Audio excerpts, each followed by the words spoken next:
Welcome to Inside the Mind, a podcast hosted by myself, Jennifer Forster, and my beautiful co-host, Allie May. We're excited to be here, diving into edgy, raw, and relatable conversations woven together with mind-blowing questions that will shake up your model of the world, expand your thinking, unravel your beliefs, tease apart your patterns, and walk you to the very edges of everything you've ever believed about yourself. As NLP trainers, coaches, entrepreneurs, we'll be traversing the topics of business, relationships, money, family, spirituality, leadership, and personal growth, all through the discerning lens of NLP, ancient teachings, and a healthy sprinkling of womanly wisdom. One thing we believe to be true is that if we want a different outcome, we must be willing to ask a different question. And the answers to those questions are always inside the mind.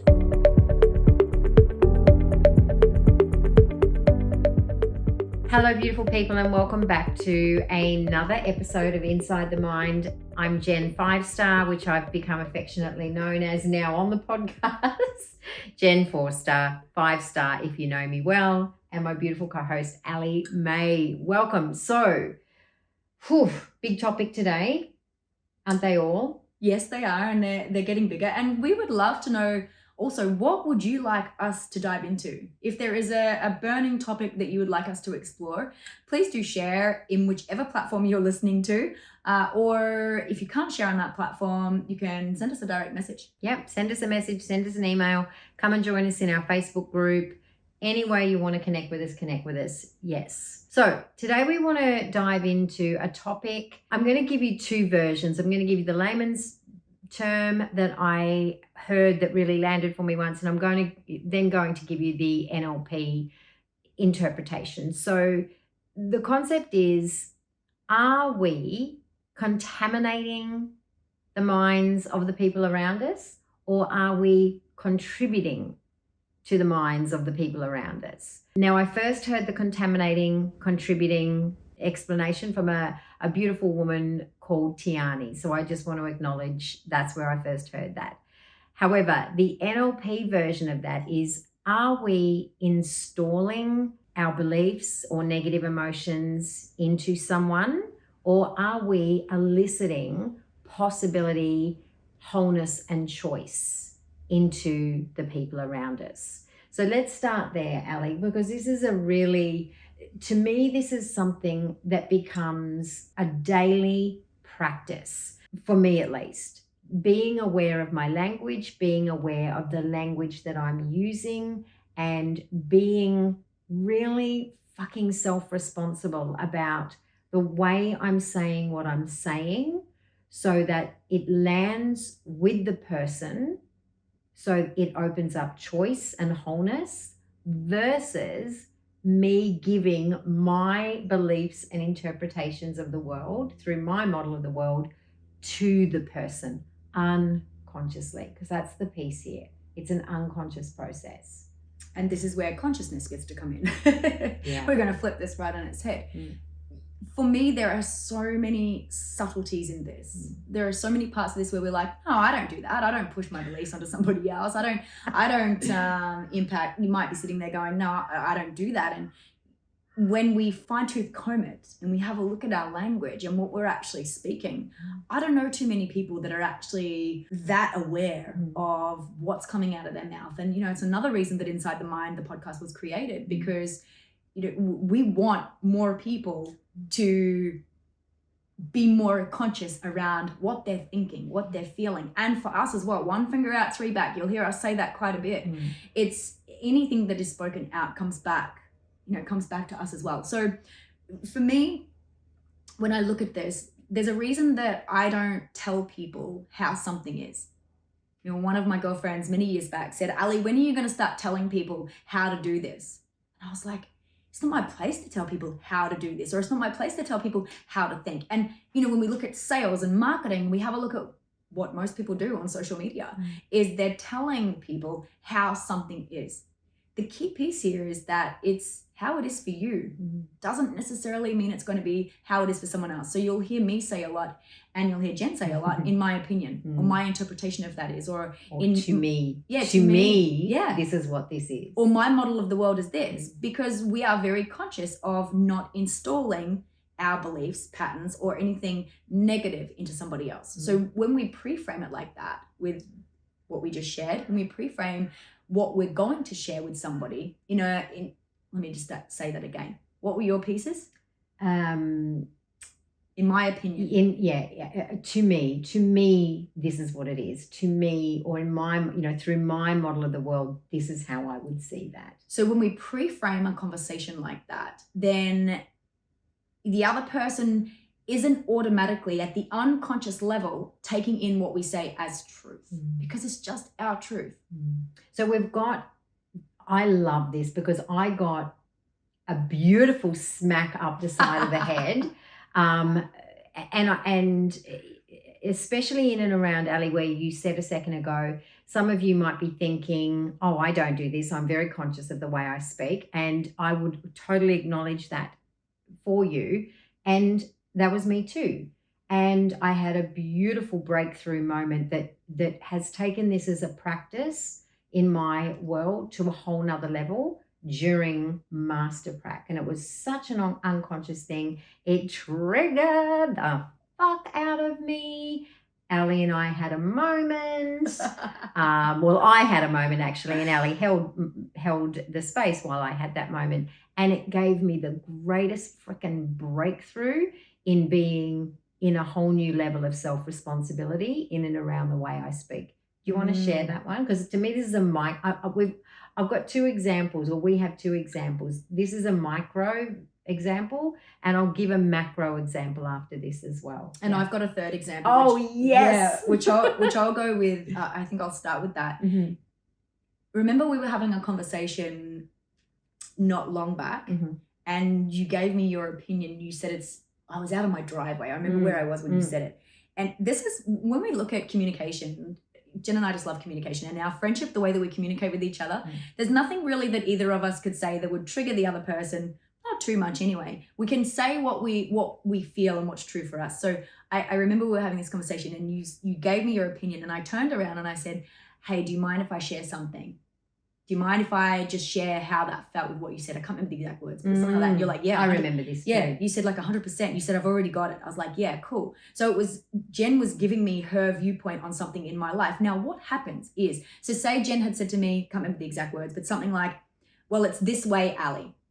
Then what happens internally for us when we're doing this and giving our opinion to somebody else and we're saying this is how it is, what happens within us is we question that automatically. Inside of us, we'll go, oh, is that true for me? Or we'll start to believe that that's true for us when it may not even be true at all.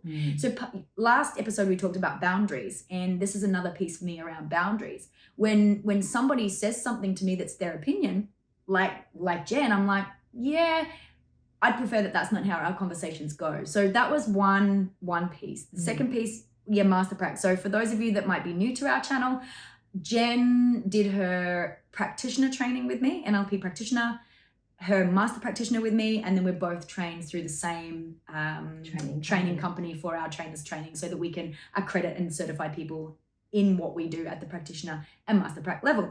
Whew, say all that 5 times.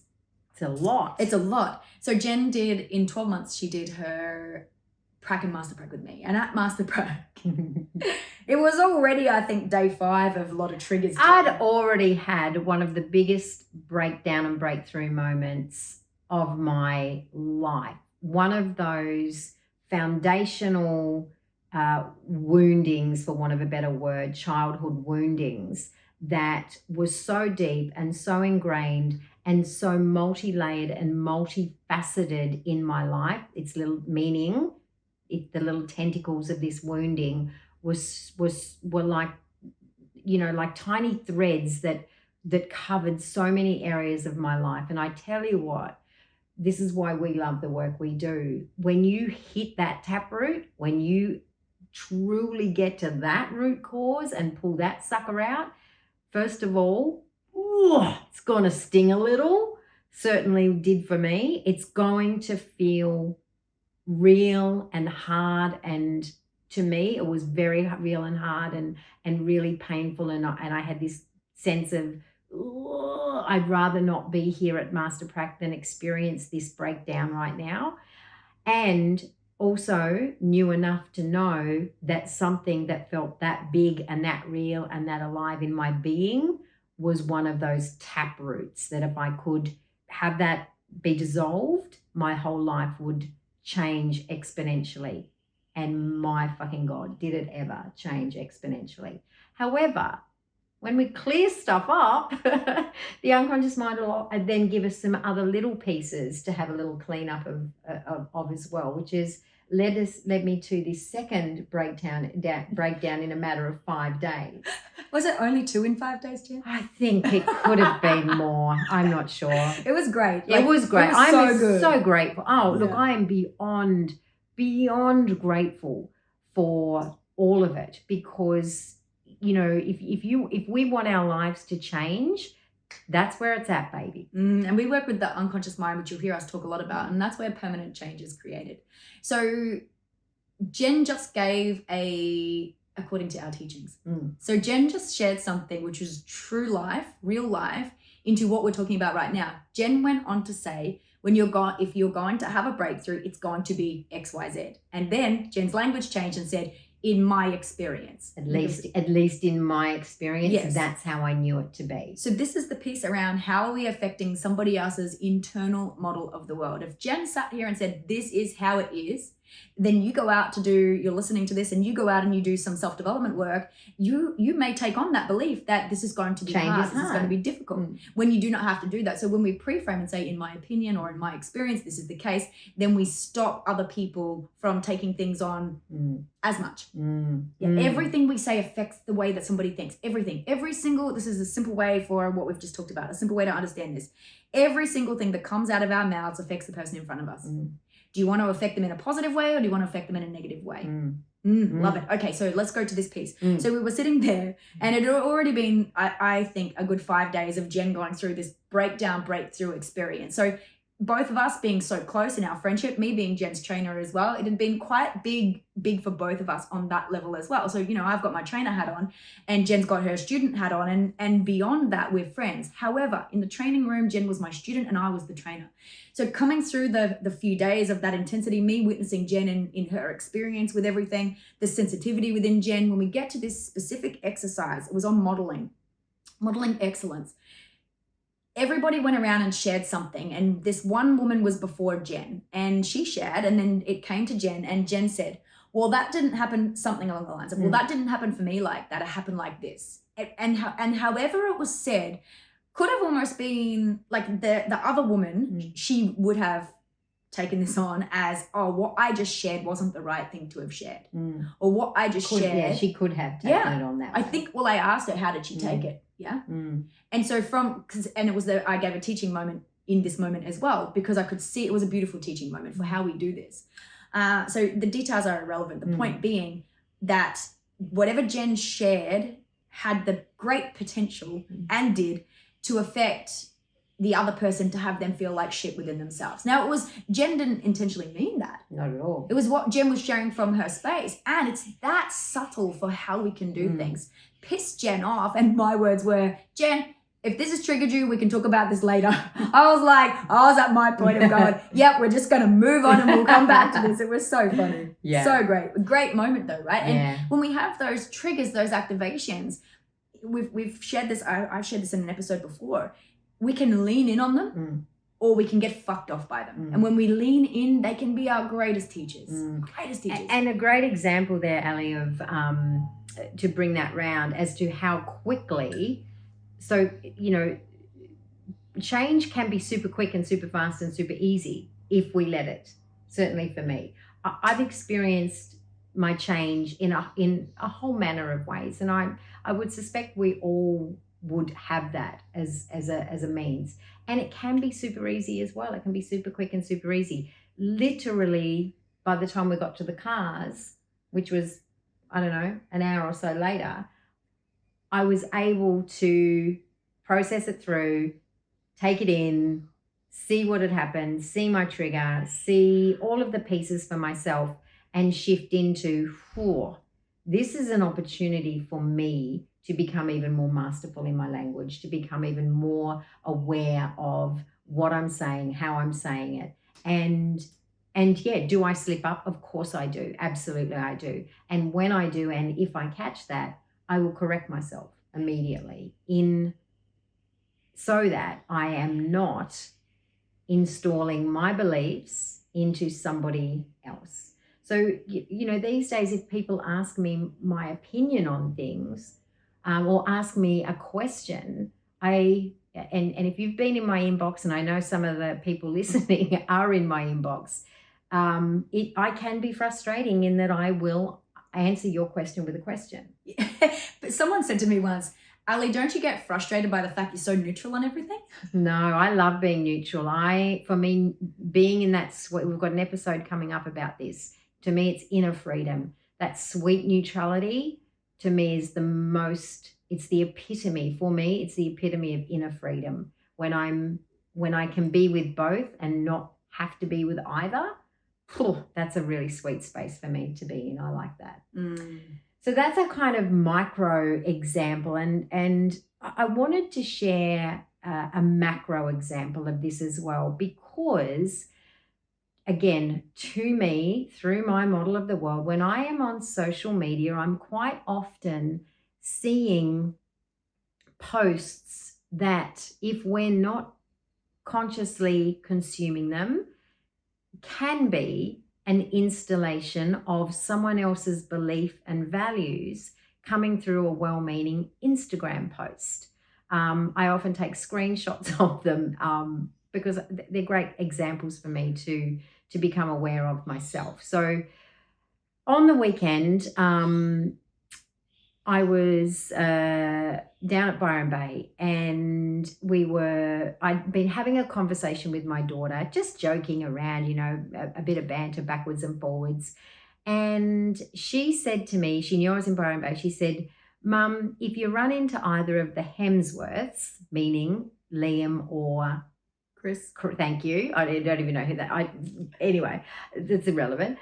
She said, don't be awkward, just be yourself. And I said, darling, of course I'll be myself. I'm just going to be like, don't they know who I am? Come on. Anyway, it was just a joke. And I was relaying that joke to my friends as we were driving around Byron Bay. And one of the people in the car said to me, oh, I don't think you'd want to be running into the Hemsworths, because remember that song that was written about one of them?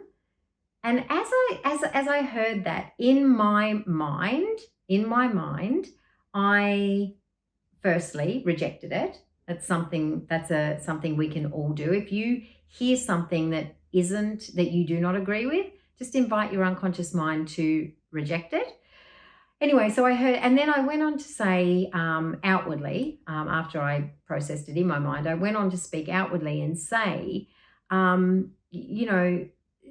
it's interesting that somebody can write a song about someone. So just to give some context for those that may not know the story, there is a story that suggests that Miley Cyrus wrote a song called Flowers, and you probably would have had to have lived under a rock to have not heard this song. However, the song is reportedly about what in air quotes, bad boyfriend, husband.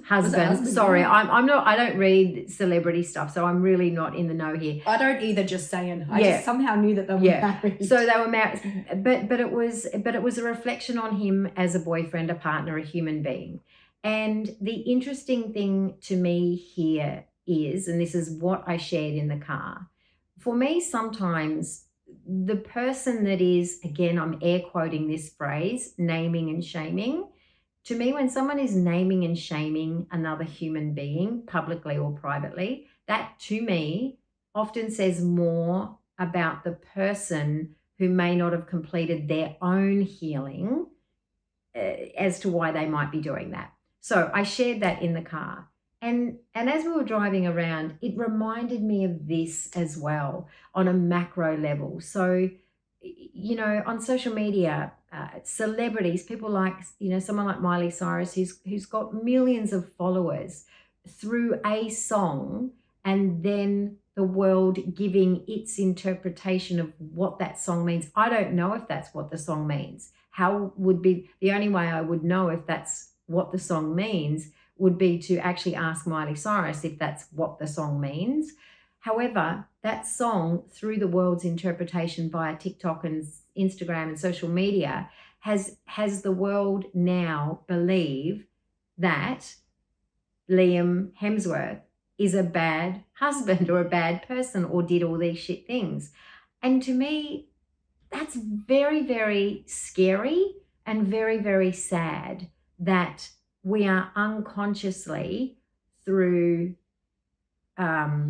social media platforms and gossip and sharing, that's happened for a single human being, and he had no say in that. You know, I don't know what he did. I'm not discounting what he may or may not have done. What I am, though, speaking to is one person can say one thing through their model of the world as truth and fact, and infect or contaminate a collective viewpoint from that one personal perspective.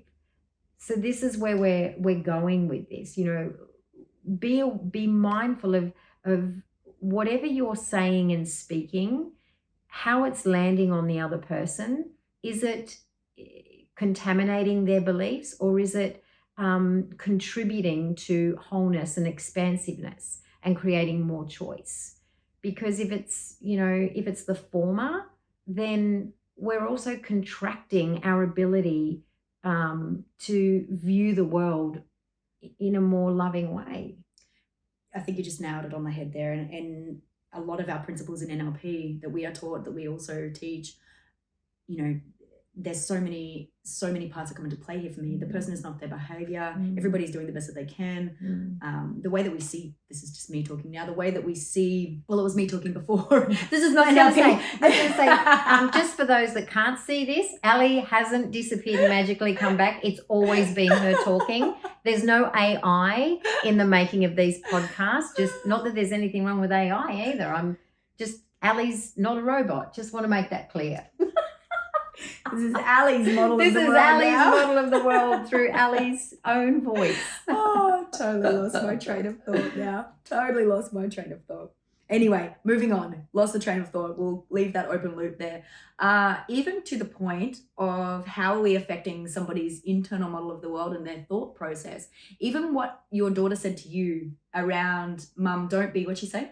Don't be all awkward. Don't be all awkward. So what that says to Jen will automatically go, because we touched on this in one of our first episodes, the communication model in NLP, the way that we take information in. So that information, that sentence that Jen's daughter said, Jen's taken through her filters, Jen's just deleted, distorted, and generalized what her daughter said.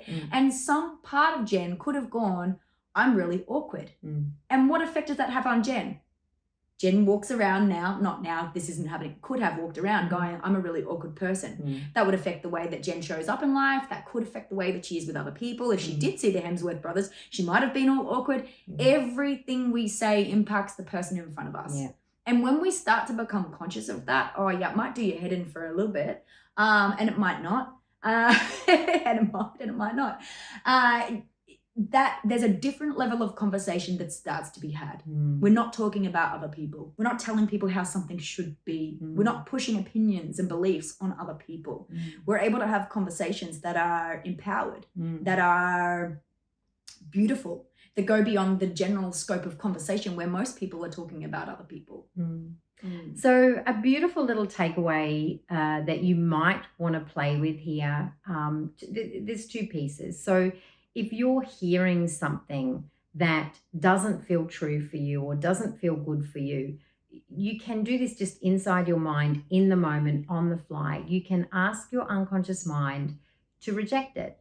You don't have to say it out loud. You don't have to do anything other than, okay, I've just seen something or read something or someone has said something to me and it doesn't feel good for me, and it's not a belief I want to take on, inside your mind, you can just say, unconscious mind, we reject that. Yeah. That's all you need to do on that. I'd like to add in on there as well. So my trainer taught me this around this. I choose to reject this and I choose to adopt this. So with the rejecting piece, I will do this when I'm watching movies. If I hear something being said about, something about money is this way or relationships are like this, and it's something that I don't want to believe, I'm literally sitting there going, in my mind, I choose to reject that. I choose to reject that. I'm even doing it now to the level of food. So if I used to be someone that if I would see a McDonald's ad anywhere, like on a billboard or on a bus or something like that, so I don't watch TV, if I would see that, then I would want that food. That's the whole point of marketing, right? So now if I see food like that, or if I see something that I would normally want to eat that I don't want to eat, really don't want to eat, it's not good for my body, I will say to myself, I choose to reject that. And it's gone like that. It's totally gone like that. I'm loving playing with that. Yeah, I really like that. And then the other side, the flip side of the coin is that we can do, I choose to adopt that. So if you see somebody in life that has something that you desire, or if you see somebody with business skills that you desire, or you see someone that has great parenting skills, or whatever it is for yourself, or even like Oprah Winfrey has some beautiful, beautiful humanitarian parts within her pieces about who she is. If you want to take that on, you can say, I choose to adopt that. I choose to adopt that behavior. I choose to adopt that way of being. And your unconscious mind will then start to filter that and bring that into your reality for you. Perfect. And then the other piece that you can do when you're speaking, this is just another invitation to, if it feels good, bring this in as a practice. Begin to start things that you share with, to me, or finish it with, to me, or in my experience, or how I've noticed that to be. So rather than speaking in you language, bring it back into some I language or me language. If it really feels good. Yeah, if you resonate with this podcast and you can see how you might be projecting your beliefs and your patterns and your programs onto other people. Yeah. Or, some people are quite, what's the word? Some people like to make other people feel bad. And no judgment here. I've got someone specific in my mind who I know at times would say things to upset her children if she wasn't getting what she wanted from them. And we can be manipulative there. So are you being manipulative, and do you know it? Again, no judgment here. We just are who we are, and we can choose at any point in time to change our behavior. And we create these behaviors, we create these beliefs, we create these patterns, and we can uncreate them as well. So if you're listening to this and you find that you're a bit manipulative, or you find that you're saying things that are judgy, or you're actually projecting your shit onto other people, then you may like to start using this language. And if you're happy with how you are and you couldn't care less, then keep doing what you're doing. Exactly. I think that's a good place to close this episode out. What do you think? I do. And you know what? So this is our second recording for today. And our first one, we didn't have our tea with us. And usually we start every session we do like this, our recordings, with a cup of tea. And I'm telling you, this tea is divine. It is just delicious. It is so good. I choose to adopt that, Allie. And we are having tea every time. We will see you on the next episode. See you later.